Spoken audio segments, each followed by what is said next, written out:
and it hits me, oh my gosh, this is that triangle. You know, there's explanation for everything that occurred in the Rendlesham Forest incident that doesn't involve aliens at all. It was completely silent. It comes right over our heads.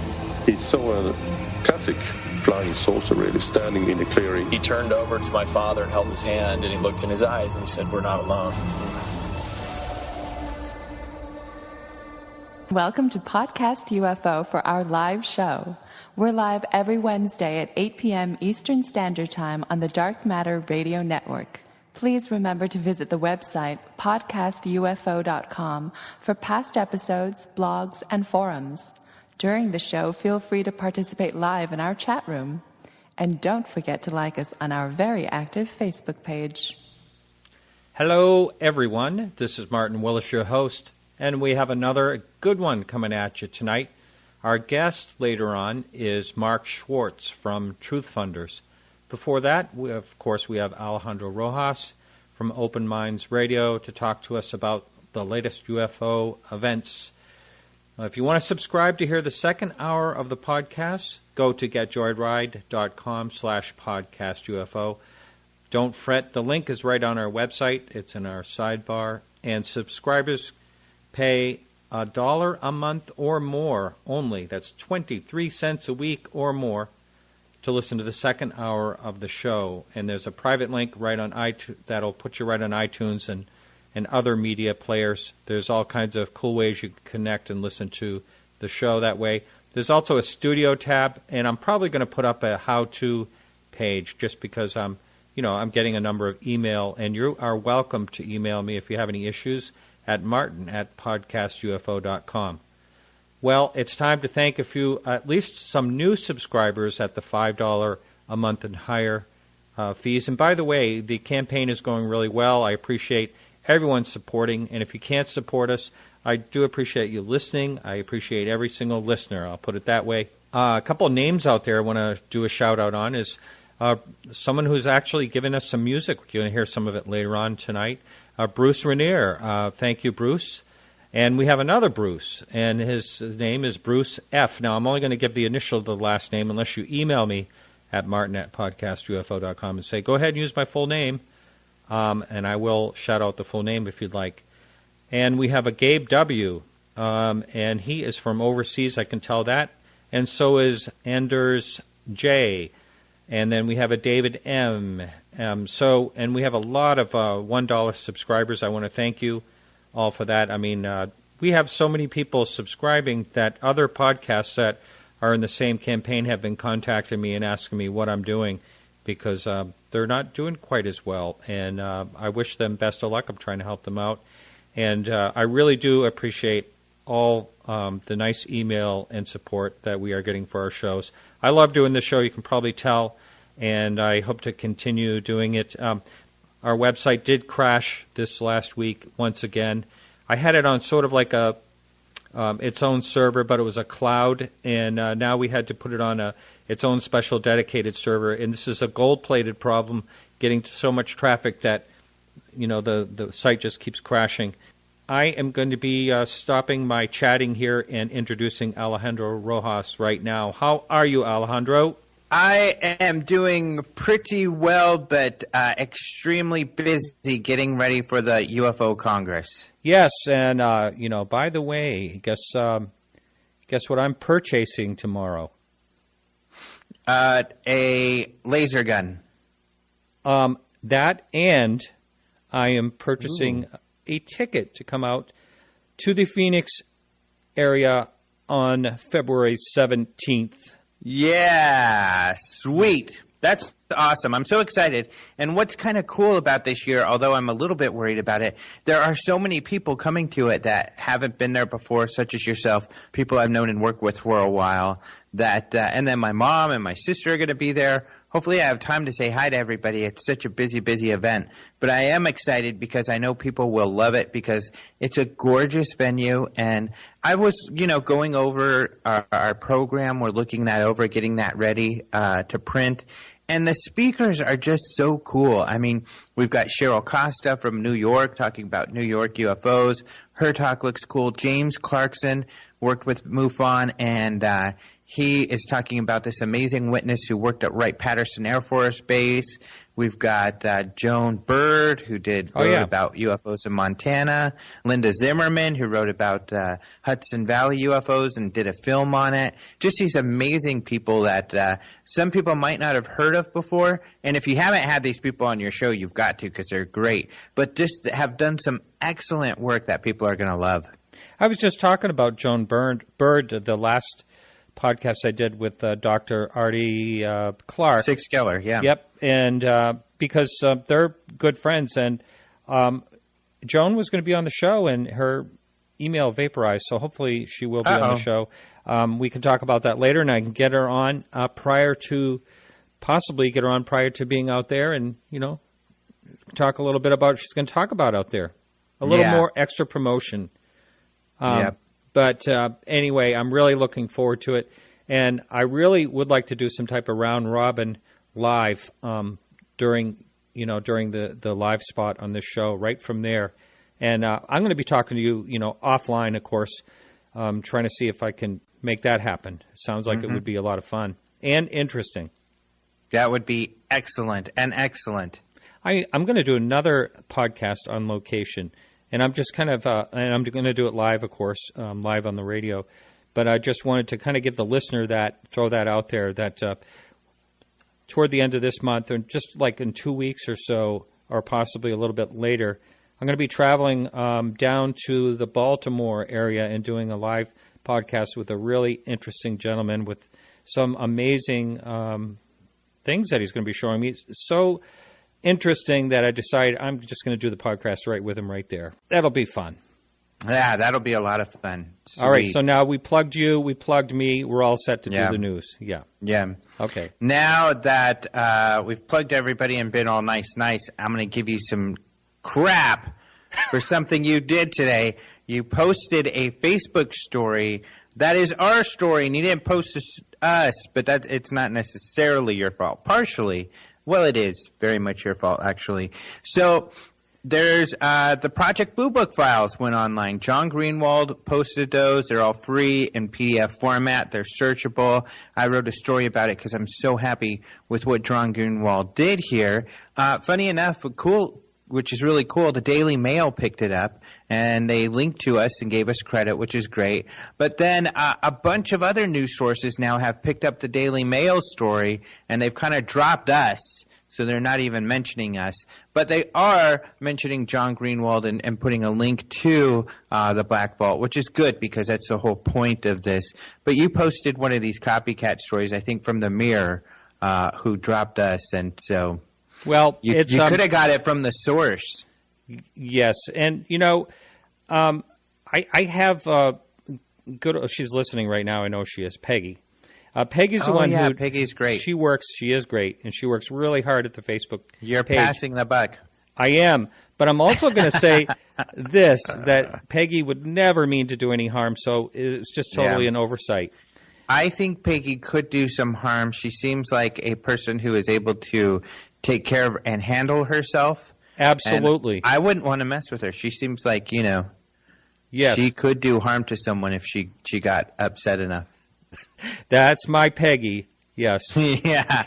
So, but this is really cool. It's cool that the story got picked up. A lot of people are, or not a lot of people. Some people are saying, hey, he stole some files from someone else. But that's not the case. And just to clear that up for any of your listeners, there was a gentleman, he went by on Above Top Secret and some other places, something like Extreme was his name. And his name is anonymous, even though I know his name, because he emailed me and other organizations and said, hey, I've got all the Blue Book files. You can download them here. It wasn't an easy task to do it either, the way he set it up. It was like 200 gigs of picture files.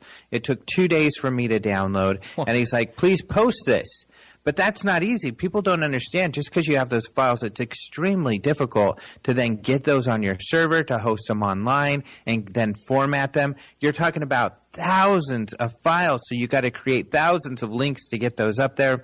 So I couldn't do it. MUFON asked us if we could help them do it. We said, unfortunately, we don't have the time to do that. But John Greenwald is smart enough where he worked with this extreme guy, and he was able to create some programs that automated the process, turned them into PDFs that are searchable, and then he was able to post them.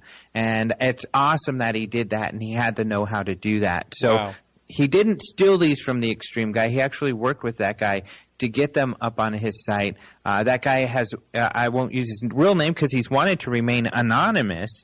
But just so people know, John didn't steal those, and he had to do a lot of work to get those files up. And some people have said, well, they're kind of free, lots of them on a site called Fold3. But they are all pictures. You can't, the searchability is nowhere near as nice as these PDFs, which you can easily download from John Greenwald's site. So it is a feat. It is great. When I researched Blue Book, it used to be very difficult to find those files. Even with Fold3, it was a bit of an effort.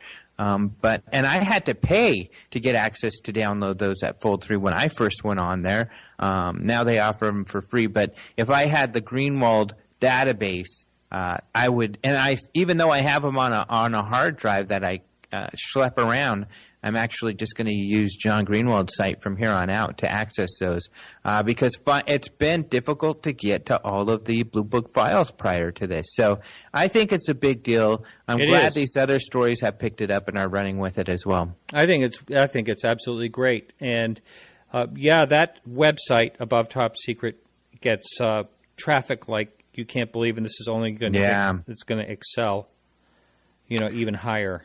Well, these are all on the Black Vault. Oh, the Black Vault. Yeah. What was I thinking? Above Top Secret. I had mentioned Above Top Secret because originally that 200 gig download was posted on Above Top Secret. Ah, okay. All right. And that's why people think John just stole those and posted those. But he did do it in cooperation, and he did get credit on his site, too. So there's some conspiracy theories out there that I would like to quelch that John deserves the credit he's getting. Yeah. John's a good guy. He's going to be on the show soon, he says. Hopefully Great. he will be. He's a good guy. I like the work he's done. Oh, and this story, too, just to follow up, I did do an interview with him, so he talks about the posting of those files and some good insightful stuff there. All right, so someone can listen to that. Now I'm going to plug you again, even though you just bashed me. So that's on openminds.tv. You can find that? Correct. Openminds.tv, the place for UFO news. And right here. So carry on, son. Another one that I wanted to talk about is just the day after we talked, and I think I was researching this when we did talk last, there was a story about thousands of people seeing a UFO in Argentina. This was about a week ago, last Sunday, a week and a half ago now, and this was mostly in the town of, I'm not even sure how to say it. It's like Gualeguaychú, something like that. In Argentina, very near Uruguay. But a lot of people saw this light flying over. In some of the videos, I went and I found several videos people posted online of these lights. You can see people out in the street looking at it. It slowly moved over the city. Then in another city about 20 miles away, they spotted it as well. And so this was kind of a big deal. A lot of the Argentina news was covering it. In these videos, you can't see a whole lot. People described it as a slow-moving, blinking light that was stationary for a while, then would move. Some people said that it zigzagged at times. And so there's different reports. Of course, that would be really weird if they're zigzagging. Some people have said, well, it's probably a quadcopter or a drone. But a lot of the witnesses had said, no, they don't think so. And they argue that if that was the case, it wouldn't have been seen 20 miles away. So a lot of people in Argentina were excited about this, and there are lots of videos up on this one. Cool. Wow, that's great when you have that many witnesses. Yeah. That's a pretty cool one. Yeah. So our last story of the evening?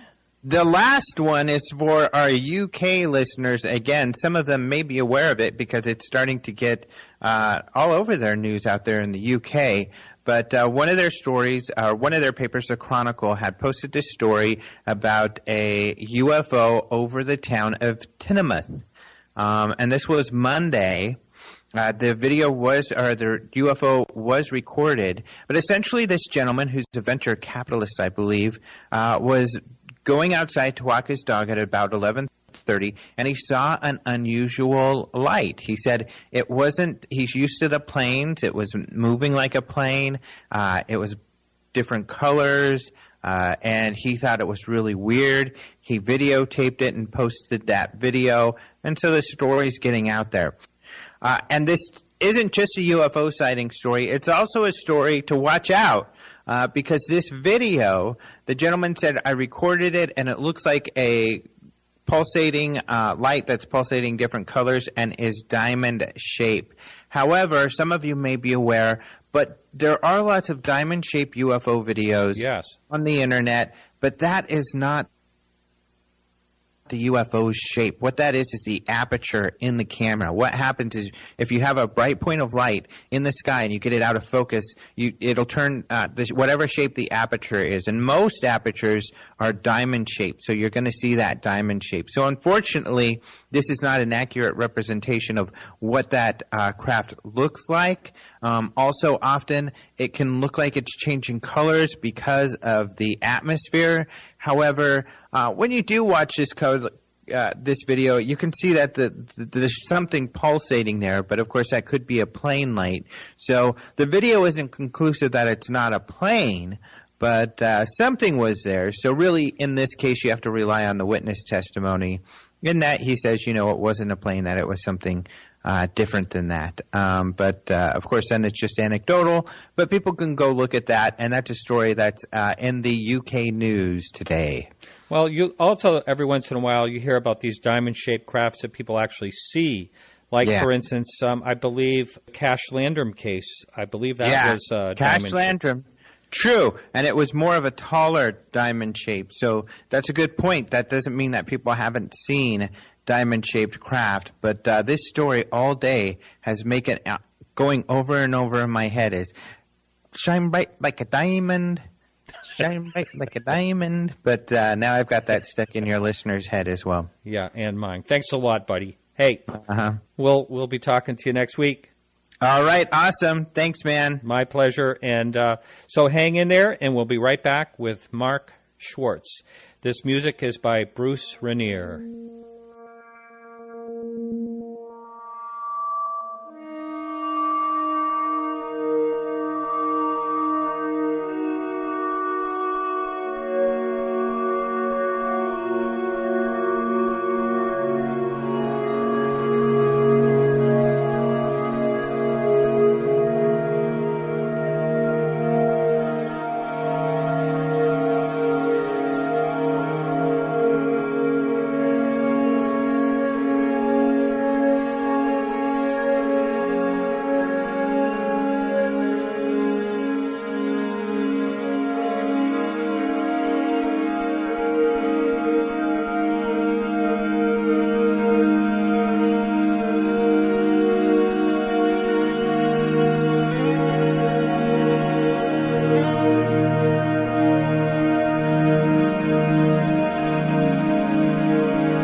Thanks, Mark Schwartz, for joining us. And from Truth Funders, I believe we spoke a little bit earlier. I've been crazy busy with a startup that I'm involved in, and I never really got to look to see exactly what Truth Funders is.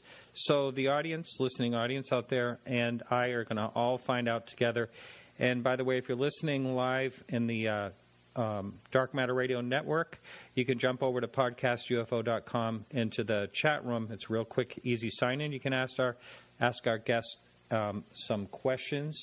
And we have a couple of other guests coming up. We have Jonas is coming up. Jonas, I don't know, Pachanka? Is that how you say his last name? It's close. We can ask him. Okay. He'll be coming up, involved in the Truth Funders as well, coming up in 15 minutes or so. And then in the second hour of this show, we'll have Rick Fryer on as well. So first of all, let's hear it. What is Truth Funders? All right. Well, Truth Funders is a crowdfunding platform specifically designed for the paranormal. I'm a big fan of the paranormal, of Art Bell. I grew up listening to Art Bell, and I've been working in the technology and video production world for the past 15 years. I helped create a language called TVML, which is the television markup language, and created a lot of applications, and was nominated for a Primetime Interactive Media Emmy back in 2010 for some of the work that I did. So here in Silicon Valley, I was constantly, making the trek from Northern California to Southern California and bringing them the latest tech that they could use because, as we all know, Hollywood is changing and the way, the broadcast, people aren't plugged in as they used to be. Now everybody streams things and watches TV through their computer. They call us cord cutters, and places like Comcast are not big fans of cord cutters, but the new generation, that's how a lot of us actually get our information and our television.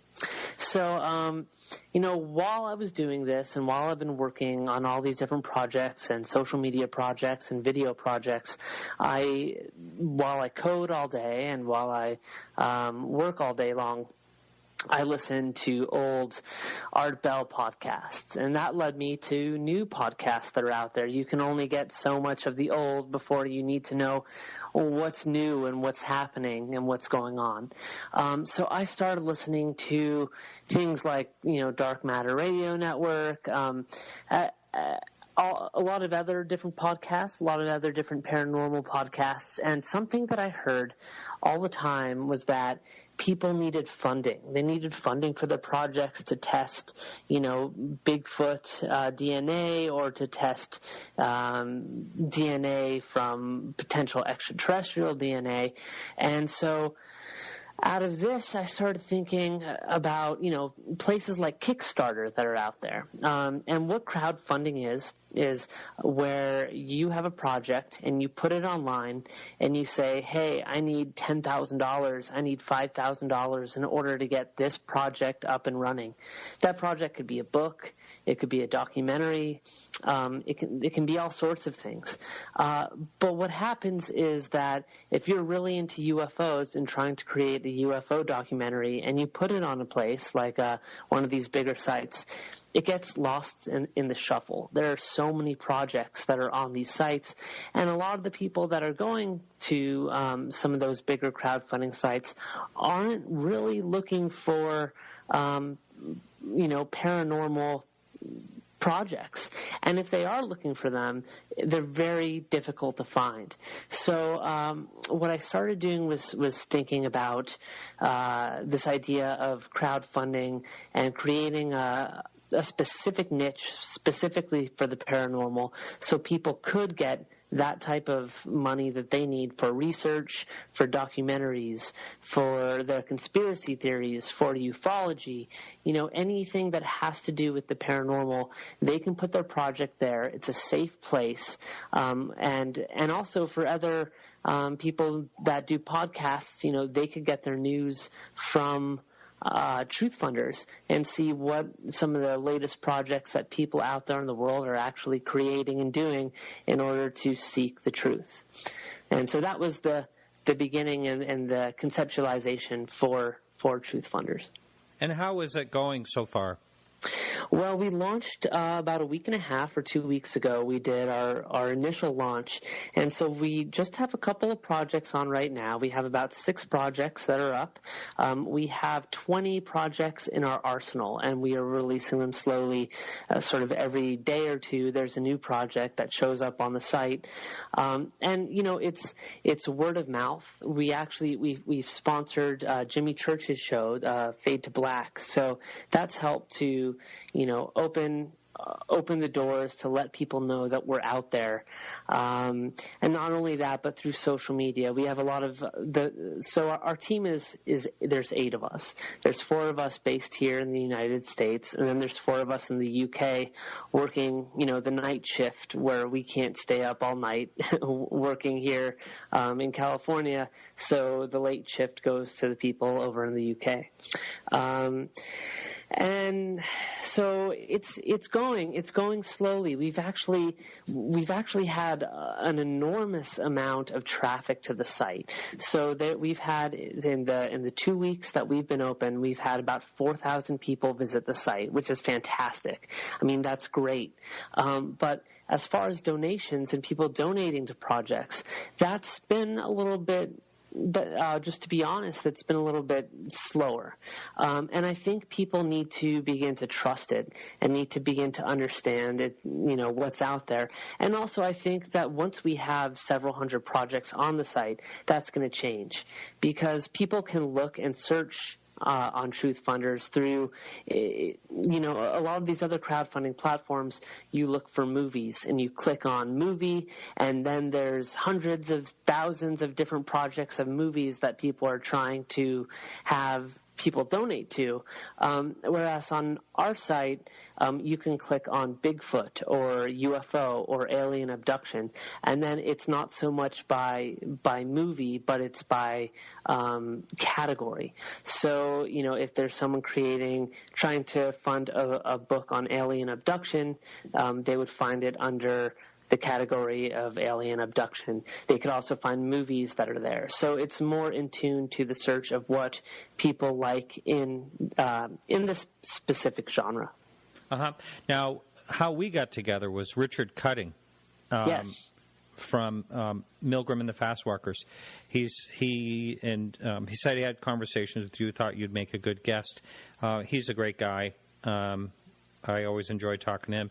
Now, I'm going to ask you, first of all, you and I had a conversation yesterday, and I was, I was out in your town, which I think is pretty ironic, the very town you live in, San Rafael, California.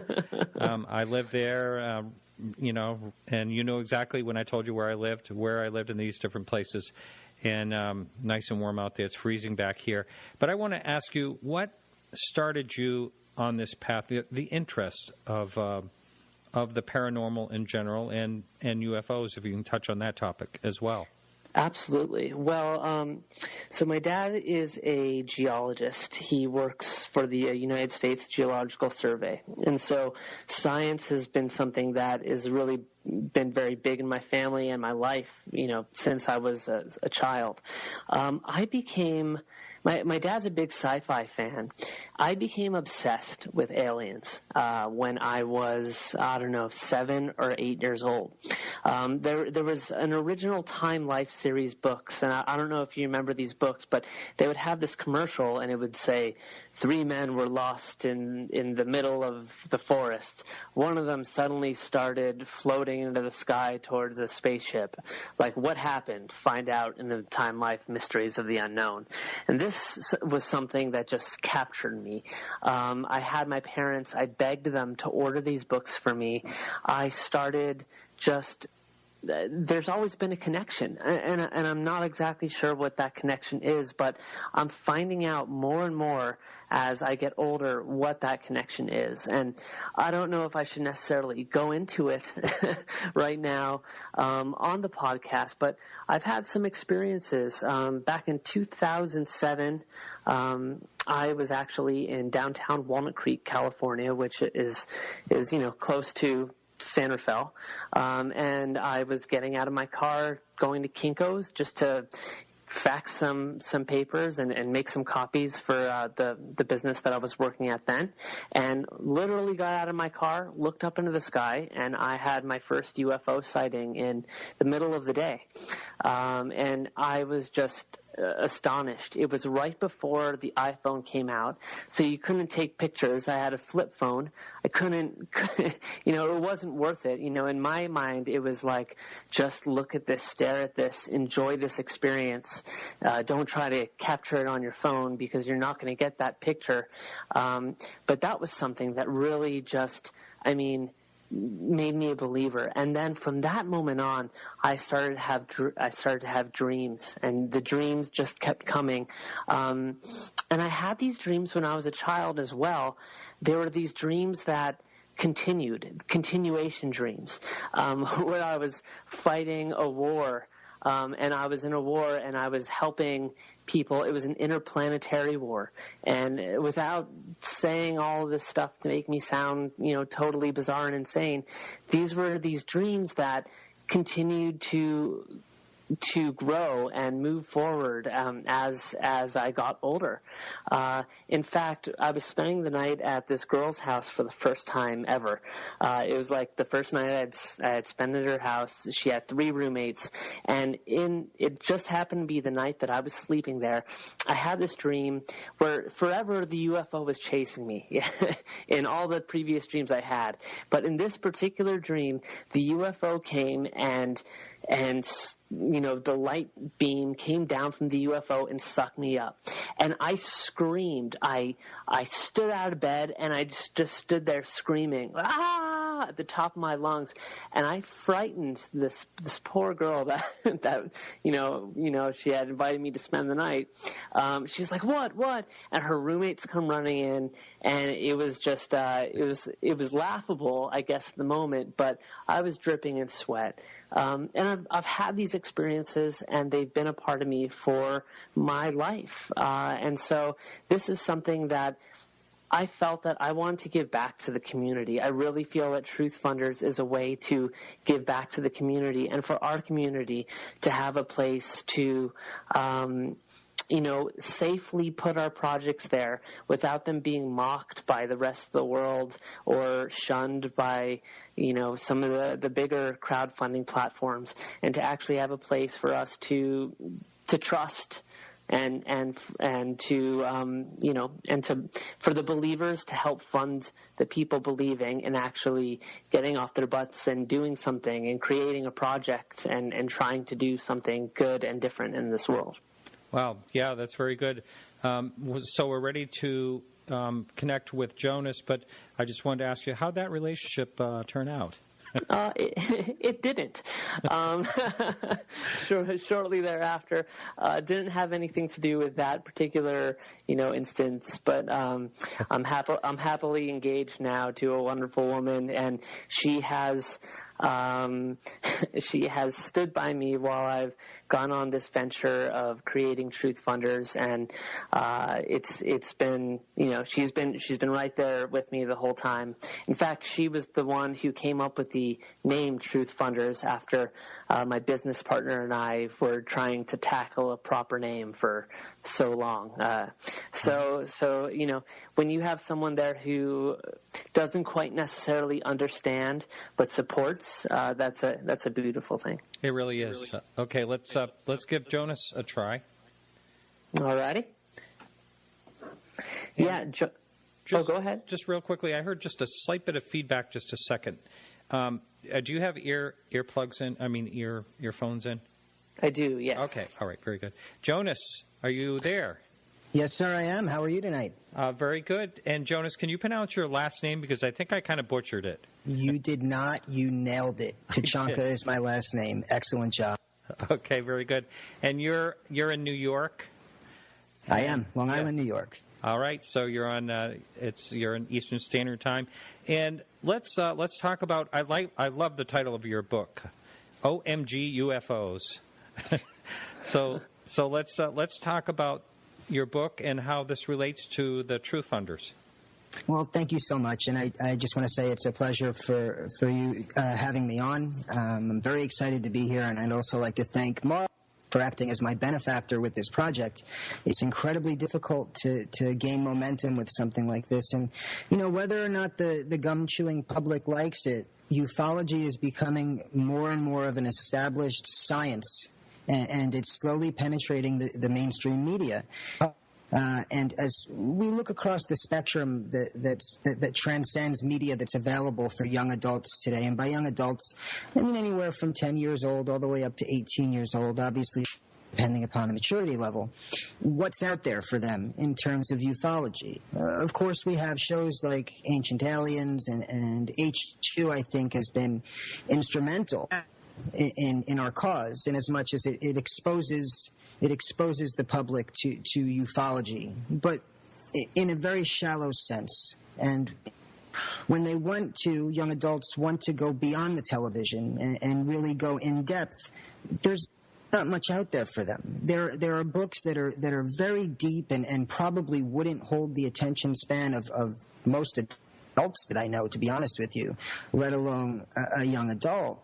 So we need something that closes that gap. We need something that goes between Ancient Aliens and perhaps a video game that they would be sitting in front of for hours, or maybe a comic book that's going to entertain them for 10 minutes. We need something that's going to grab hold of them and teach them that this is not something that should be frowned upon. This is not something that should be looked as passé or throwaway topic. Listening to Mark talk earlier about the experience he had with the UFO, and before he told his story, which was an excellent story, Mark, if I don't say so myself, he said, I don't want to sound like a crazy person or something to that extent. And you know what? You don't. You don't to me. You don't to many other people who support what you're doing and support this notion of ufology and the paranormal. It's not a crazy topic, and I think that for years the mainstream media has been instilling upon the public that notion that ufology is crazy, and now we're slowly starting to make headway there, and it's slowly starting to open up to a broader audience, if you will. And what OMG UFOs is looking to do is to expand that audience to not only adults who have this curiosity, but young adults as well, because they're going to be doing what the three of us are doing right now 20 years from now. Right. Well, I agree. There seems to be a gap in young people with a lot of things. I think what's happened is there's so much technology flying at them every which way, and so many, as they say, it's kind of a rude word, but there's so many time sucks out there that people get involved in, whether it's social media, whether it's gadgets, that and it's a disposable society, and it's a society where the interests, a lot of interests that people have don't go out the door, so they just stay indoor with everything that's right at their fingertips. So yes, I agree that things have to get passed down and the gaps filled and all that. So how did you two find each other? How does I'm just curious how something like this gets started, how people network. How does that all work? Well, sure. Oh, go ahead, Jonas. Go ahead. You could talk about how we first interacted. I think it's through those same sort of social media circles. But go ahead.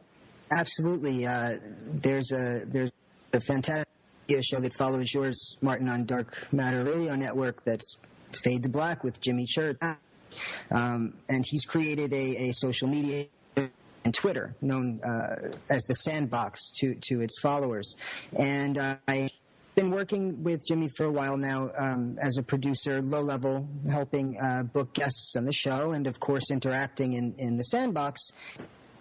And lo and behold, one night we were talking about Truth Funders, and we were so excited that was working with Fade to Black. And just as a throwaway comment, I had said, hooray for Truth Funders, they're going to be helping me publish my book next year. They just don't know it yet. And, Mark contacted me after that, and he said, hey, how serious were you about that? And the relationship sort of blossomed from there. Once I got to learn what Truth Funders was really about, how sincere Mark's intentions were, well, he had me at hello, as they say. Well, that's really, really kind of you to say. It's hard, and I believe what I love about what Jonas is doing, and specifically about his book, is that I think that I look back to the time when I was 6, 7, 8 years old and obsessed with UFOs, because I did wind up getting those Time Life books, but the next evolution for me was Whitley Strieber's Communion. And so I went ahead and I bought that, and I think I was in 3rd grade, and I started reading Communion. Now, you can imagine anybody looking at a 9-year-old or 9 or 10-year-old reading this book with this alien on the cover, and it was an in-depth book. I don't think I understood half of what I was reading, but I needed to know more, and I needed to understand more. And so I do think that there is youth that's out there, that there are young people that really want to know more about this. Maybe they have had experiences in their life, and so they're trying to figure out, and their brains are trying to figure out exactly what happened and connect the dots. Or maybe they're just really interested in it, and it's not there. There's not enough out there to connect them to it.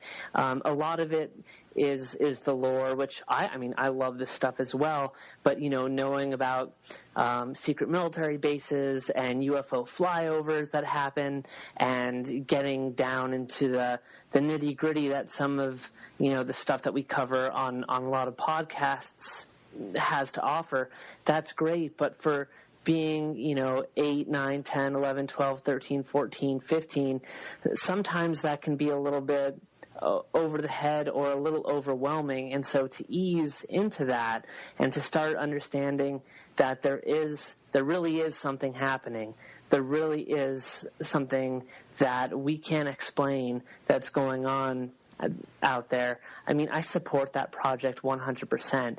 And Jonas's project is actually one of the ones that's doing the best on the site so far. And like I said, we've only been out for a week and a half, 2 weeks, and we've had a ton of traffic. But Jonas's is really starting to take off a little bit more. And I think that once people trust the site, and once we get a little bit more awareness to the site, like you had Rojas on at the very beginning of your podcast. Man, I would love for him I would love to just connect with him and to have him explain what Truth Funders is trying to do, because we want to do research there. We want people to pay for some of the research that's going on and crowdfund that to help open the doors to what is really going on in this community and in this world that we can't explain. And one last thing, I know I just talked for like 5 minutes straight there, but I do think that there is this youth that has been watching Ancient Aliens and that is really into alien culture and ufology culture, and they're on Twitter, they're on Facebook, they are doing the social media. And so hopefully that's what we're trying to do with Truth Funders too, is reach out to people and reach out to people that want to do projects using social media and those tactics to try to get that younger generation involved, and not just through word of mouth. I have Google Analytics on my site, and it seems to me that there are, the percentages of 18 to 35 is absolutely 3/4 of my listening audience, or at least that visit the website. And so there are young people involved in actually looking, I do believe. However, it could be just because it's an internet thing, a podcast, easy to find, all that, because what is happening, getting back to the younger people less involved, is across the board, every type of conference you can imagine, whether it's in the field that I'm involved in for, antiques or any type of collectibles, Right across the board, the attendance, the young attendance is way down, and I just think it's because everything's geared indoor, and including this podcast, and everything digital, basically. You hit it. You hit it right on the head. When I went to my first MUFON meeting, it was a year ago. And when I went there, I was the youngest person there. I'm 34 years old, and I was by far the youngest person at this MUFON meeting. But I know that there's people my age. I know there's people way younger who are super into this. And if you type in podcast UFO, I mean, what great search terms are that, right? So people who are looking for it can find it. It's a way for them to connect, and I'm sure that's why you're seeing it on your Google Analytics, because those people are interested and they are there, and it's a great way. Your podcast and the way that you're able to have podcast UFO be your keywords, those are just such beautiful, wonderful, magical keywords. Well, it's funny you say that. A few people have teased me about that, but that's 100% the reason why I chose the name. I thought, well, I want to do a podcast on UFOs. What is the simplest thing I can make it so people can find it? But it is kind of a silly name, but it definitely works as far as so much traffic that my website has been crashed twice in the last 6 months, and hopefully it won't happen again. But we can only hope. But that's a great sign, and you hit it on. You really. That's right on, because in this new world, in order to reach people are plugged in, and the youth is plugged in. I mean, I take a look at my 5-year-old nephew, and he has his designated Amazon Fire module that lets him play any game he wants, but only lets him play it for an hour and a half before it cuts him off for the rest of the day.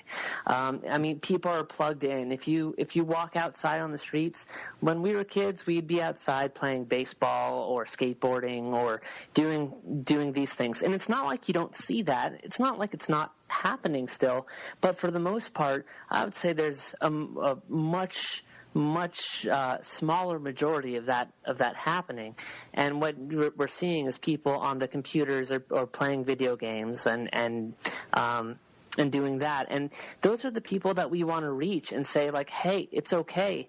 If you have had an experience, if you want to write a book about it, you could do that on Truth Funders. Reach out to us. If you have a documentary that you want to create, reach out to us.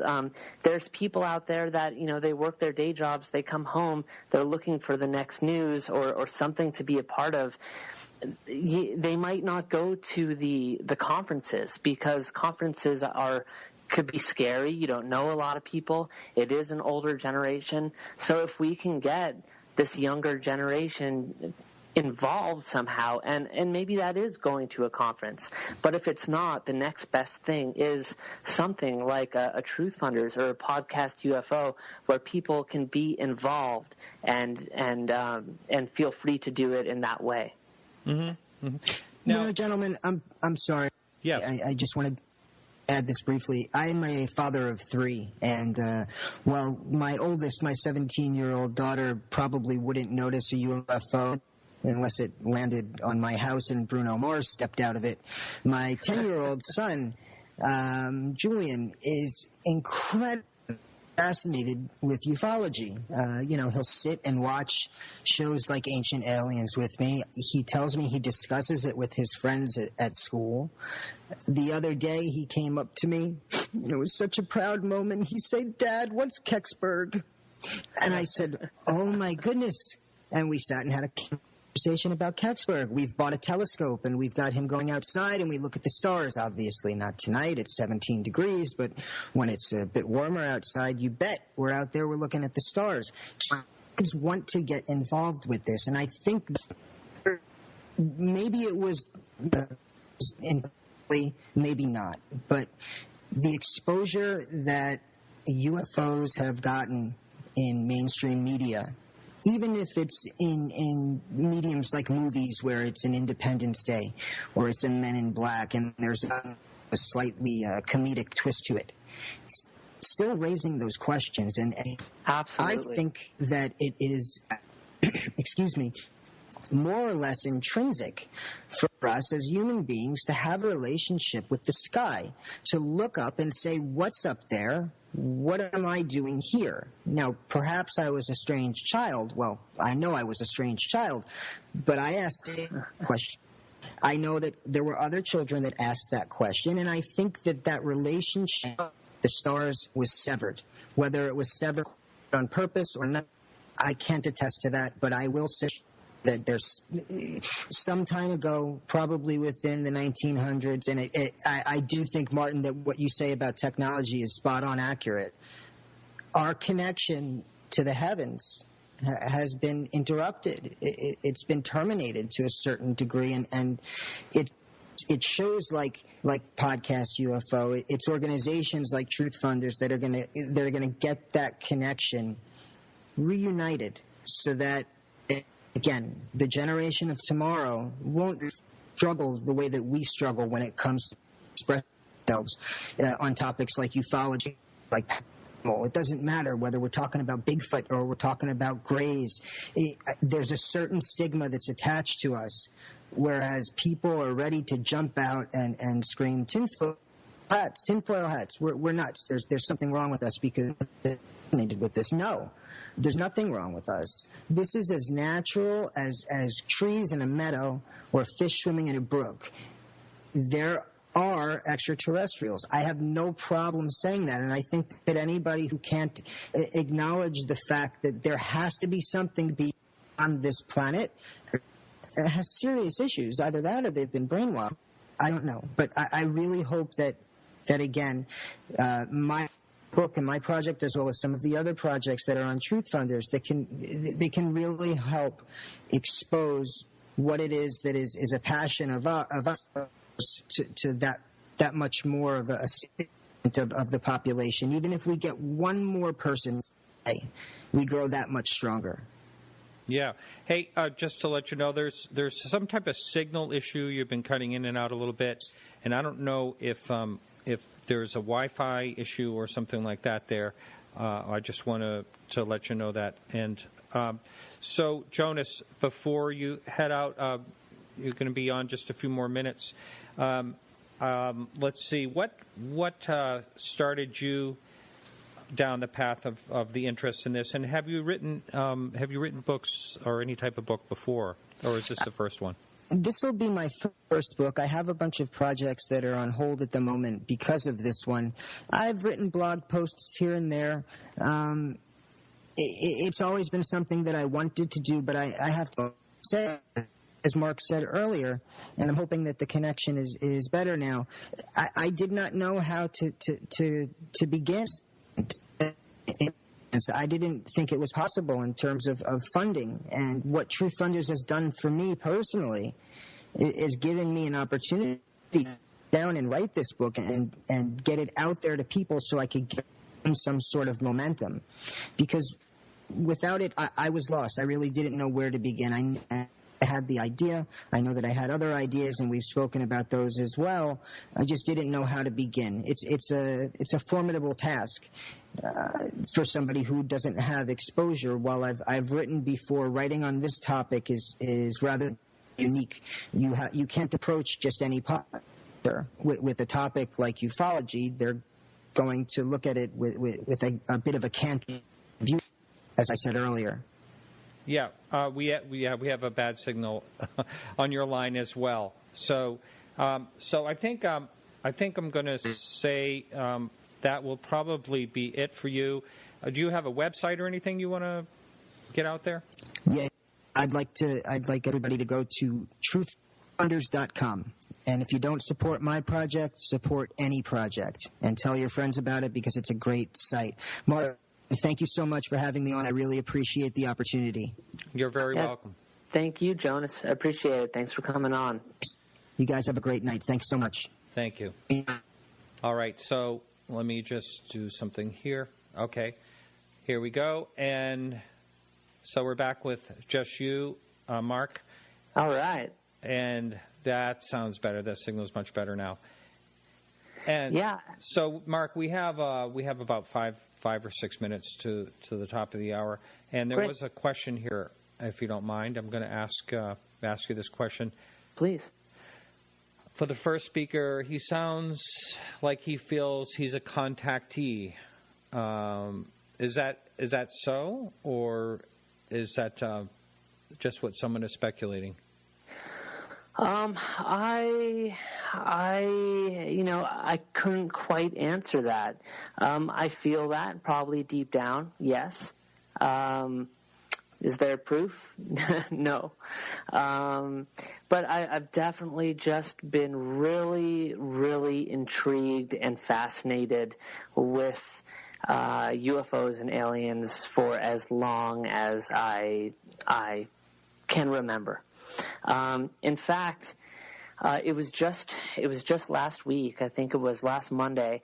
I went to go and walk my dog. It was 1:30 a.m.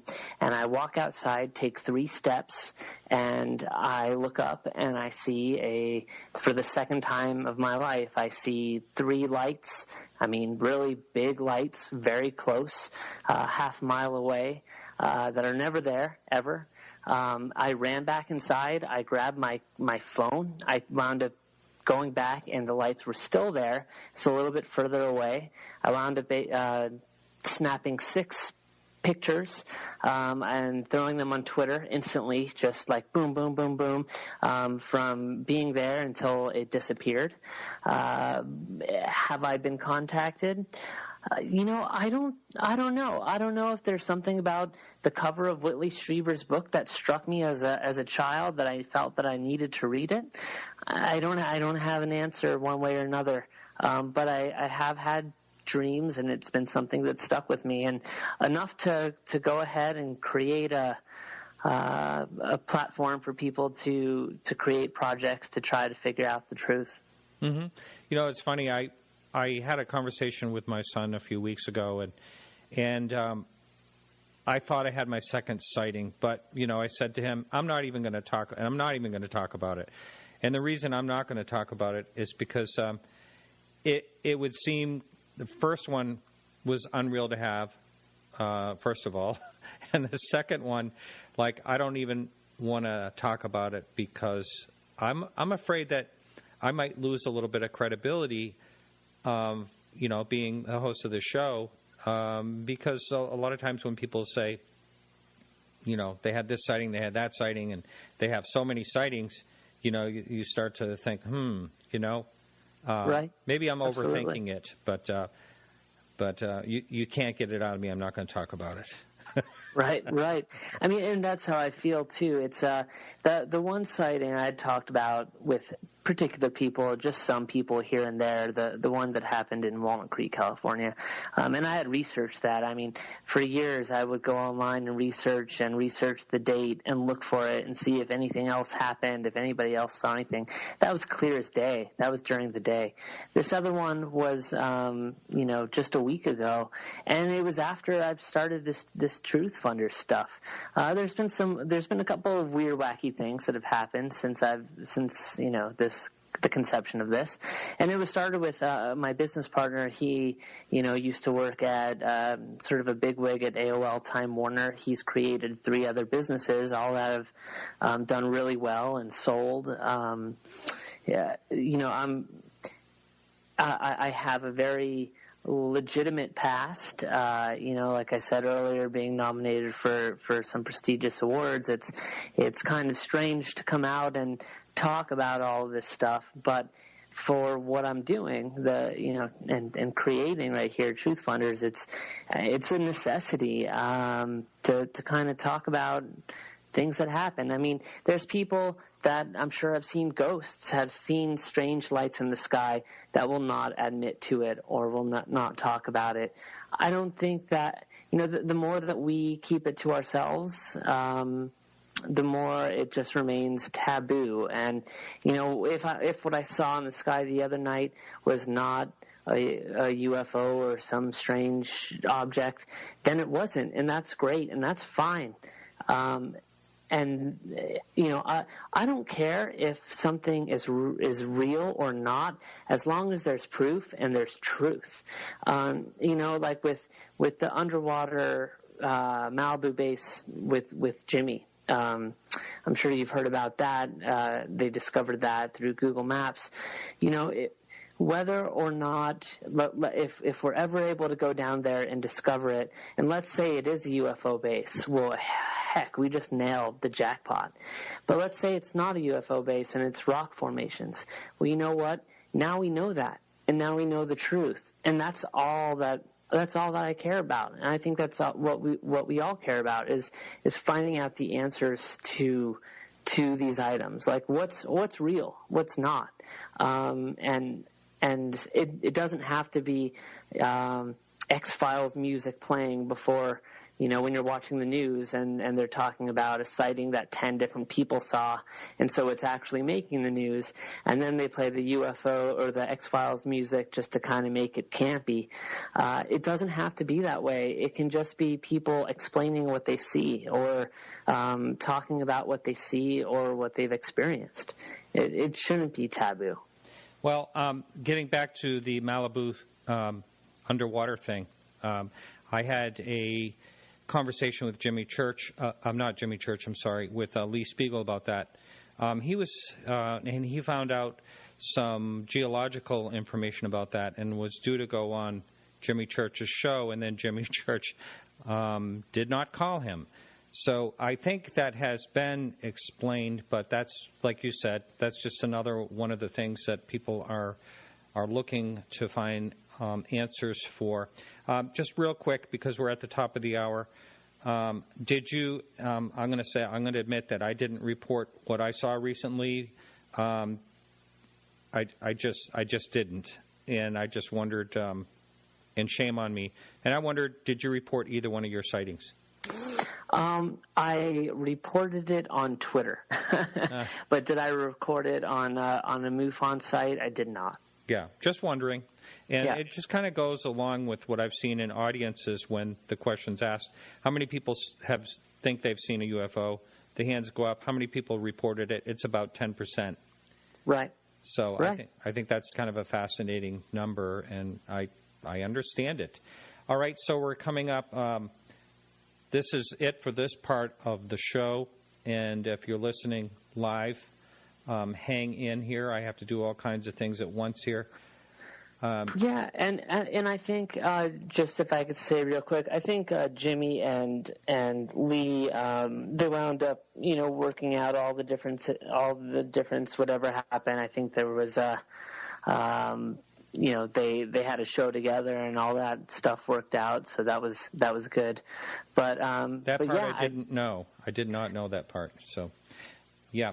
All right, so we're coming back. We're coming back in the next hour, and we're going to have Rick Fryer is on for a while. So that's it for the show. And remember, you can listen to the second hour for becoming a subscriber for $1 a month or more. That information is right on our website, podcastufo.com. And next week, I'm not really sure who's coming up. I had someone drop out of me, so it'll be a surprise guest next week. Thank you, Bruce Rainier and Carrie Lloyd Whitehouse for the music. Thank you, Peggy Shunning, for managing the Facebook page, even though Alejandro gave you some trouble about it. You can check us out next week, live right here on the Dark Matter Radio Network, and 8 to 10 Wednesday, and like every week, and we'll be back. And thank you, everyone, and keep your eyes to the sky.